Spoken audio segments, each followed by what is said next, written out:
Let's start with aspects of Hinduism. This is written, directed, and hosted by Professor Author Mrs. Suman Chabra. Today, Mrs. Chabra will share her thoughts on Vision of God with us. मेरे दर्शकों और श्रोताओं को मेरा प्यार भरा नमस्कार। प्रत्येक व्यक्ति के मन में ये जिज्ञासा होती है कि उस भगवान का दर्शन कैसे करें। भगवत दर्शन। मुद्दत से तड़पता हूँ, दीदार नहीं होता, क्यों लुत्फ़ो करम मुझ पर सरकार नहीं होता। आँखों में वो फिरता है, नज़रों में भी समाया है, फिर भी ये क्या तमाशा है कि दीदार नहीं होता। राज साहिब ने ये शायरी लिखकर सुंदर शब्दों में ये चरथाट कर दिया कि चाहे व्यक्ति प्रत्येक धर्म उस महान सत्ता को देखते हुए भी देख क्यों नहीं पाता। भगवद गीता के माध्यम से श्री कृष्ण ने जीवन में जीने की कला तो सिखाई और ये भी स्पष्ट कर दिया कि मेरा भक्त जो है वो ज्ञानी है, वे मुझ में ही समाया हुआ है और मुझे प्रिय भी है।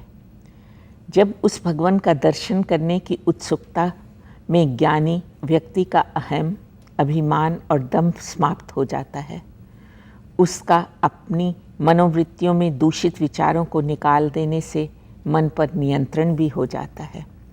सरलता, सहनशीलता, धैर्य उसके स्वाभाविक गुण बन जाते हैं। अज्ञान के अंधकार में ढका व्यक्ति कभी तृप्ति नहीं पा सकता। संसारिक वासनाओं की जितनी तृप्ति हो जाएगी, उनमें तो उतनी ही वृद्धि होती चली जाएगी। इस तथ्य को प्रमाणित करने के लिए एक प्रसंग सुना रही हूँ कि एक राजा था। वे एक दिन शिकार खेलने गया। आंधी तूफान के कारण जंगल में मार्ग भटक गया और उसके रक्षक साथी भी उससे छूट गए। रात अंधेरी थी। दूर पर एक झोंपड़ी दिखाई दी और उसमें देखा कि एक दिए की रोशनी टिमटिमा रही थी। थोड़ा सा आश्वासन मिला। वहाँ पहुँचा तो देखा कि आसपास बहुत गंदगी है, बदबू भी आ रही थी। मृत जानवरों की खालें भी इधर उधर पड़ी हुई थी। निराश हुआ। निराशा से और कोई सहारा न देखकर उसने झोंपड़ी के अंदर झांका और उसके मालिक से कहा, मुझे यहाँ आसपास कोई सुरक्षित और स्वच्छ स्थान दिला सकते हो तो आपकी बड़ी कृपा होगी। राजा का झोंपड़ी के भीतर जाने का बहुत संकोच हो रहा था। झोंपड़ी के मालिक ने कहा, आप अंदर तो आइए और कुछ देर के लिए विश्राम कीजिए। सारी रात वो झोंपड़ी का मालिक अतिथि सत्कार करते हुए धीमे स्वर में प्रभु को स्मरण करते हुए जागता रहा। परंतु राजा को गहरी नींद आई और इतना सुख मिला कि वह उस झोंपड़ी से निकलने का उसका मन ही नहीं हुआ। तब एक मुनि ने प्रश्न किया। एक जिज्ञासु से रहा नहीं गया और उसने ये प्रश्न किया कि ऐसा मूर्ख राजा कौन है जो टूटे फूटे गंदे झोंपड़े में भी अत्यंत मानसिक सुख का अनुभव कर रहा है। मुनि शुकदेव ने सरल शब्दों में इस प्रश्न का उत्तर प्राणी जात को समझाया कि ऐसे ही मूर्ख राजा जैसे ही हम सब संसारिक प्राणी हैं।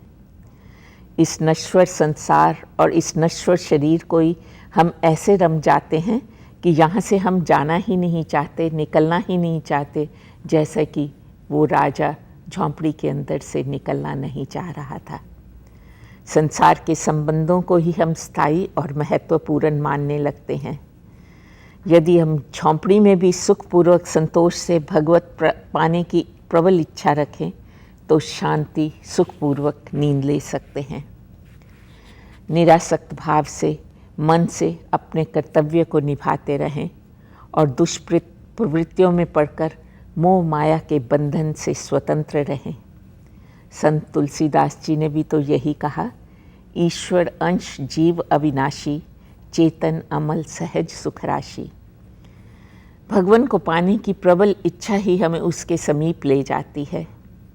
इस सृष्टि में सर्वत्र जड़ चेतन, पशु पक्षी, पेड़ पौधे, जीव जंतु सभी में ईश्वर विद्यमान है और आवश्यकता है तो हमारे विश्वास की और भक्ति भाव को जागृत करने की।